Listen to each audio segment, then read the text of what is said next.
Buongiorno e ben trovati. Scusate la voce, ma ho un brutto raffreddore, quindi sembra che vi parli da dentro una caverna. Nel video di oggi voglio rispondere a un quesito che mi è stato posto da una ragazza, ma è una cosa abbastanza ricorrente, per cui mi sembrava il caso di dedicarci un pochino del nostro tempo. Questo messaggio è stato uno scambio di messaggi, quindi ve lo riassumo un attimo. Era di una ragazza che si chiama Emanuela, in cui ci siamo un pochino scambiati un po' di messaggi perché lei mi parlava di una questione abbastanza comune, cioè voi se mi seguite un po' su questo canale sapete che io in molte occasioni suggerisco di dedicare del tempo, quello che viene chiamato tecnicamente undemanding time, cioè tempo senza richiesta, al vostro cavallo, in modo da creare rapporto e bounding, cioè legame con lui. C'è qualcheduno che lo fa in un paddock, qualcheduno lo fa in altre maniere, e qualcheduno che va a farsi delle passeggiate con il cavallo.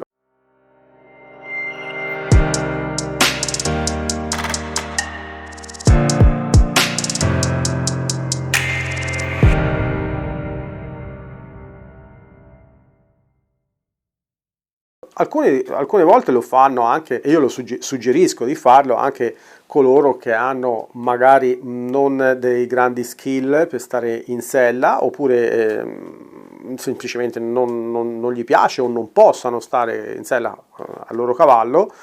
Non possono vuol dire che per esempio hanno subito traumi, oppure sono in convalescenza da qualche trauma.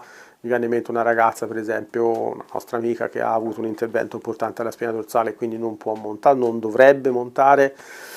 E insomma, i casi sono veramente tanti, no? Di conseguenza c'è un po' questa usanza, soprattutto chi pratica equitazione naturale, di dire: ok, mi vado a fare una giratina col mio cavallo e me lo porto a seguito con la lunghina. Ci ho fatto anche dei video, magari insomma andate a recuperarlo un attimo sul canale, ce ne sono diversi, uno in particolare dove vado fuori con una puro sangue e la sua proprietaria, dove analizzo un po' quello che va fatto in tutte le varie situazioni. Magari ve lo recupero, ve lo metto qua così l'andate un pochino a guardare.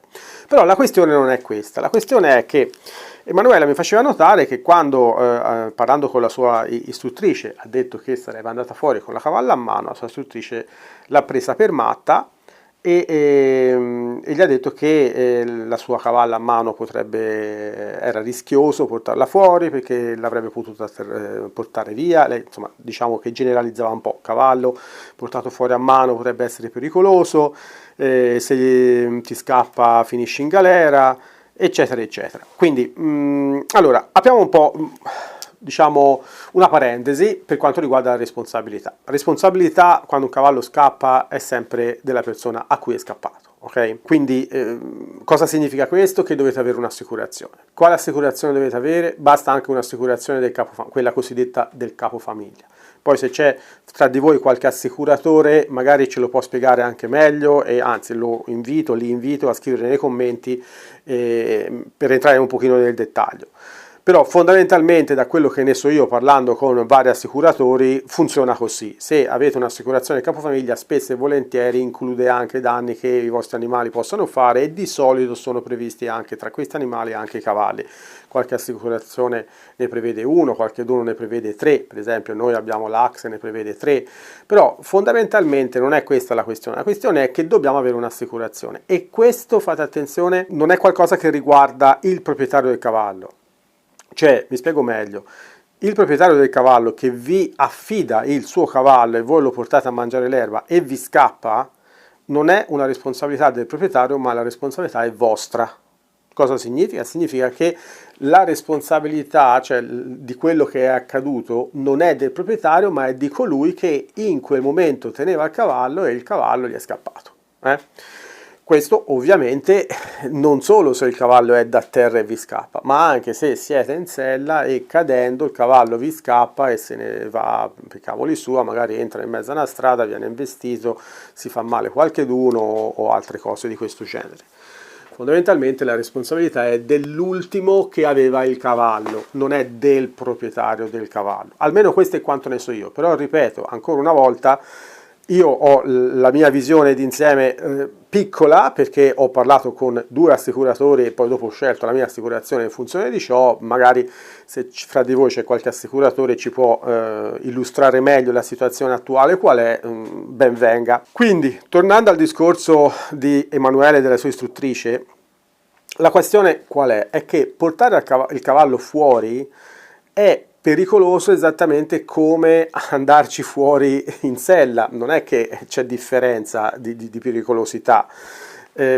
Può scappare in entrambi i casi. In un caso magari io cado, il cavallo se ne torna a casa, nell'altro caso il cavallo si spaventa, io non riesco a tenerlo e mi scappa via. Quindi da quel punto di vista lì non c'è nessuna differenza. Forse l'istruttrice si riferiva al fatto che la stragrande maggioranza delle persone non vengono formate a sufficienza per avere un controllo del proprio cavallo da terra, mentre in tutti i maneggi in cui andate a fare lezione, che siano maneggi dove si fa equitazione naturale o dove non si fa equitazione naturale, si cura molto l'aspetto sella.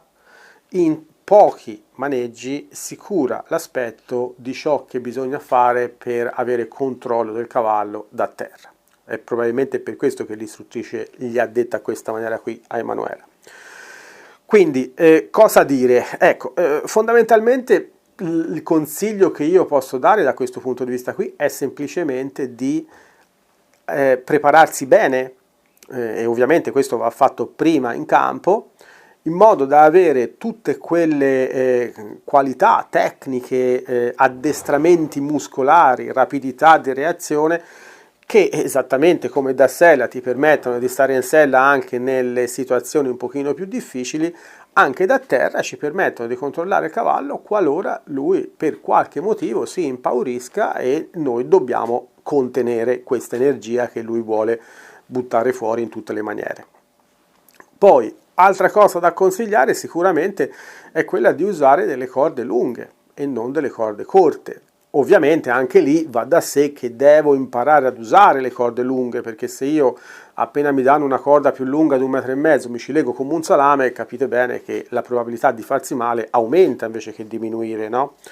Però se io divento esperto o comunque abbastanza in gamba da poter usare una corda di 7 metri, di almeno 7 metri, senza avvolgermela alle mani o alle gambe o al collo, ecco, è chiaro che in quel caso lì invece la mia sicurezza aumenta. Perché aumenta? Perché spesso e volentieri noi abbiamo la possibilità di far muovere il cavallo lontano da noi, come lui vuole muoversi in un momento magari di paura o di scarto per qualcosa che ha visto, e noi comunque riusciamo, nonostante che lo facciamo muovere, a tenerne il controllo quanto basta per dargli la possibilità di rientrare un pochino in sé. Il motivo qual è? È perché i cavalli, sapete, se non lo sapete ve lo dico io, ma insomma chi mi segue di voi lo sa sicuramente perché lo dico miliardi di volte, i cavalli sono animali codardi e claustrofobici, ok? Codardi e claustrofobici. E non si esce da lì, è un cavallo, il cavallo nasce codardo e claustrofobico. Ci possono essere ovviamente dei casi particolari in cui abbiamo cavalli più coraggiosi e meno claustrofobici, però sono l'eccezione, non sono la regola, perché ovviamente il cavallo è una preda e l'unica maniera per potersi salvare è quella di fuggire, non ha fauci o artigli come potrebbe avere un predatore, quindi lui cos'è che fa? Prende, si gira e va via. L'unico caso in cui attacca è quando non può fuggire, cioè quando è bloccato. Di conseguenza cosa significa questo? Significa che qualora io abbia in mano una corda estremamente corta, come le classiche lunghine che vengono vendute nelle sellerie, che spesso e volentieri sono 1 metro e poco più, ok? Cosa succede? Che io mi ritrovo in una situazione in cui a causa di qualcosa di esterno, ovviamente che non sono io, magari il cavallo si impaurisce di qualcosa mentre che lo porto in giro, di un cane che arriva all'improvviso dietro una siepe, di qualcosa che vede in terra, di uno specchio d'acqua che io sto attraversando perché ho trovato una pozza lungo il sentiero e la luce in quel momento batte sullo specchio d'acqua, il cavallo ci vede qualcosa che non ci dovrebbe vedere. Ricordate la vista del cavallo? Magari andatevi a recuperare il video in cui l'ho fatto. Quindi, fatto sta che il cavallo si spaventa. A quel punto lì lui si spaventa e la prima cosa che vuole fare un cavallo quando si spaventa è fuggire. Se io ho una corda corta, è chiaro che per non perdere il cavallo andrò a metterla in tensione, perché non voglio che mi scappi via di mano quel misero pezzetto di corda che ho. Quindi cosa succede? Che il cavallo si sente trattenuto in una situazione di pericolo, quindi si torna al discorso di prima. Codardo è claustrofobico, in una situazione di pericolo lui vorrebbe scappare, ma se io lo blocco, la claustrofobia in quel momento lì, perché va in claustrofobia, non fa altro che amplificare la situazione di pericolo che lui percepisce, e quindi da una reazione di 10 grammi mi esce fuori una reazione di 10 kg. Per evitare questo, almeno la parte di claustrofobia la devo, diciamo, attenuare. Come posso fare? Beh, sicuramente usando una corda un pochino più lunga. Una corda da 7 metri non è troppa per avvolgersi come un salame, e quindi è un po' più alla portata di tutti. Ovviamente meglio sarebbe una corda da 14, tipo il lazzo, però il lazzo poi si entra magari in una situazione in cui bisogna essere anche un po' esperti, ok? Una corda da 7 metri più o meno tutti riusciamo a gestirla con un pochino di preparazione, e in quel caso mi permette di far muovere il cavallo non troppo, quindi non di andarmi via completamente, e nello stesso tempo però non avere il problema della claustrofobia, o meglio, ce l'ho lo stesso, però ce l'ho molto meno, perché se il cavallo ha paura di qualcosa qui e vuole fare uno scarto e andare a 3 metri, siccome sapete che i cavalli lavorano sulle soglie, cioè cosa significa lavorare sulle soglie? Che magari a 1 metro hanno paura, hanno terrore, a 2 metri hanno paura, a 3 metri insomma riescano a reggere abbastanza bene, a 5 metri non gliene frega assolutamente nulla. Avete visto come sono cavalli, no? Cioè magari di cui hanno paura, si spostano di 5 metri, si mettono a mangiare l'erba, non gliene frega più niente. Quindi se io mi trovo in una situazione del genere, il cavallo vuole scartare e andarsene, magari se io ho una corda più lunga lo lascio allontanare giusto 3-4 metri, poi dopo lo tengo, e lui di solito ho più probabilità di controllarlo a questa maniera. È chiaro però che se io ho lavorato in campo e quindi ho messo a punto certe tecniche sia mia, cioè nel senso mi sono dato un addestramento muscolare che mi permette di agire velocemente e di fare in automatico quello che devo fare in quel momento lì. E cos'è che devo fare? Andate a vedere nei video, no? Si tratta semplicemente di prendere la testa, disimpegnare il posteriore, andare a mettere in laterale il cavallo, fare la foglia cadente, tutte cose che io insegno un po' nei miei corsi e che potete vederne una piccola parte nei miei video. Ovviamente c'è differenza poi da un video a fare delle lezioni, a fare un corso, è chiaro, però già da video potete capire di cosa parlo. Tutte cose che ci permettono di controllare veramente in maniera precisa e articolata e tecnicamente corretta certe situazioni. Ecco, quando voi avete imparato a fare un po' queste cose qua, quindi diciamo che per parlare di livelli, sapete che il programma Parelli è diviso in 4 livelli di competenza. Diciamo che quando ho delle competenze di livello 2, ecco, sicuramente posso, non dico sentirmi una botte di ferro, ma poco ci manca se io vado fuori con un cavallo, ok? Perché comunque è probabile che riesca a controllarlo in quasi tutte le tipologie di problemi che mi può dare. Chiaramente a quel punto lì forse sono diventato più sicuro da terra rispetto che da sella, no? Ecco perché anche nel programma Parelli tante volte si dice: quando hai dei problemi la prima cosa che devi fare è scendere e controllare il cavallo, e poi una volta che hai ripristinato le condizioni di sicurezza salire nuovamente. Cosa che ovviamente nell'equitazione tradizionale non suggerisce nessuno di fare, ma semplicemente perché gli manca quel tassello lì di competenza per gestire il cavallo da terra anche in situazioni estreme in cui il cavallo tutto vorrebbe fare all'infuori che quello che gli chiediamo noi, ok?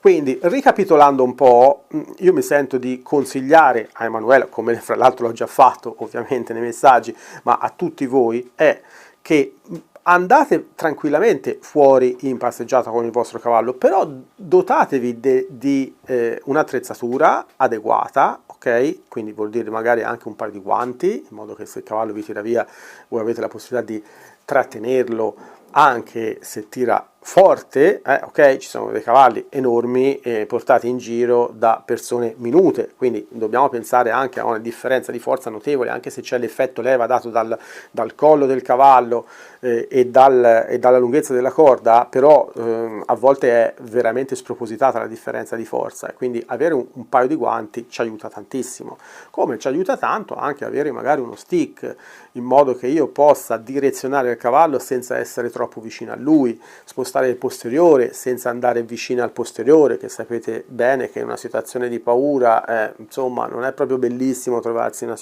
vicino al posteriore. Quindi sono tutte cose che dovete imparare a fare prima di andare fuori in passeggiata la prima volta. Che portate fuori un puledro, che portate fuori un cavallo già addestrato, non ha nessuna differenza, è sempre una questione di ore di esperienza in quella situazione. Cioè, se io ho un cavallo che ha 1000 ore di addestramento in campo, magari lo porto fuori, però fuori a un'ora di passeggiate, e quindi non significa che se in campo è bravissimo fuori non mi possa fare scherzi, che poi scherzi non sono semplicemente delle reazioni di paura da parte di un animale che nasce preda verso qualcosa che lui non conosce, e noi in quei casi lì dobbiamo aiutarlo, non peggiorare la situazione. Quindi per farlo dobbiamo prepararsi. Prepararsi, Pet lo dice sempre, Parelli è proprio un suo mantra, no? Cioè una preparazione appropriata previene una cattiva prestazione. E questo è niente più di questo, cioè se io mi preparo bene in casa, quando poi esco ho molte meno probabilità che possa succedere qualche cosa, ok? Io penso che molti di voi troveranno queste informazioni importanti, perché mi avete scritto veramente in tanti e tutte le volte le domande erano sempre le stesse. Faccio bene a portare il cavallo fuori in passeggiata a piedi? Mi posso trovare in difficoltà? Se mi trovo in difficoltà cosa faccio? Ecco, la risposta è questa: preparatevi bene in campo, imparate a controllare il cavallo anche con corde lunghe, anche a distanza, in maniera corretta, e poi dopo portatelo fuori. Se non avete il tempo di preparare il cavallo in campo a questa maniera, probabilmente fuori non è il caso che ci andate. Fuori non potete permettervi errori, ma questo non da terra, anche da sella. Ecco perché è importante, prima di uscire, avere comunque, da sella sto parlando in questo caso, avere comunque delle competenze sopra la media in campo, ok? Competenze sopra la media in campo vuol dire che in una determinata situazione, magari in cui il cavallo va in panico o comunque ci arriva vicino al panico, io non devo perdere la calma e devo sapere cosa fare. Meglio ancora se il mio corpo lo fa da solo, un po' come quando siete in macchina, vi passa davanti un animale, il primo istinto che avete è quello di frenare, girare lo sterzo, magari scalare la marcia e fare tutta una serie di cose in automatico, voi non ci pensate. Per arrivare a quello ci avete impiegato tanto tempo, no? Tante ore. E la stessa cosa funziona con il cavallo. Invece molte volte mi trovo a persone che vogliono uscire fuori in passeggiata il giorno dopo che hanno comprato il cavallo e hanno fatto poche lezioni da sella, se le hanno fatte, e magari solo limitandosi a fare passo e trotto. E poi dopo fuori in passeggiata, se il cavallo si spaventa e gli va nel galoppo, loro si trovano in una situazione estremamente sconfortevole e veramente pericolosa. Ok? Quindi, ancora una volta, non c'è una situazione pericolosa, ci sono solo delle preparazioni più o meno efficienti e efficaci per quel tipo di situazione. Grazie ancora di avermi seguito fino a qui, vi ricordo che se vi piacciono i miei video potete seguirmi iscrivendovi, e se lo fate ci fate veramente un grande piacere, perché questo canale sta crescendo tanto, grazie a molti di voi che ci supportano economicamente, che ci supportano attraverso l'iscrizione, che è gratuita. Ripeto ancora una volta, iscriversi qui sotto significa solo che YouTube vi segnalerà che è uscito un mio video, non costa assolutamente niente a voi, però a noi invece ci aiuta tantissimo, perché YouTube più iscritti ha un canale più lo propone. Noi siamo uno dei pochi canali in questo momento che parlano di equitazione naturale, che siamo arrivati a oltre 16.000 iscritti, canale ovviamente in italiano, non sto confrontandomi con canali in inglese che hanno una platea ben più grande, e vorremmo arrivare a molto di più. Per ora è tutto inesplorata questa parte qua, perché non ci sono canali di riferimento di equitazione naturale in Italia che sono arrivati a tanti iscritti, però Fatto sta che YouTube mi continua a dire che solo il 70%, 67, 68% di coloro che guardano questi video sono iscritti al canale. Quindi vuol dire che molti di voi in questo momento non sono iscritti. Per cui vi prego, fatelo, ci date una mano al canale, e canale più grande significa più opportunità di portare contenuti interessanti a tutti. Grazie ancora di avermi seguito fino a qui e noi ci vediamo in un altro video. Wish I could say I was finally over you, but that's not the truth. Everyone always keep falling in love again. The fuck's wrong with them? I don't understand. Maybe it will pass by, someone save me for a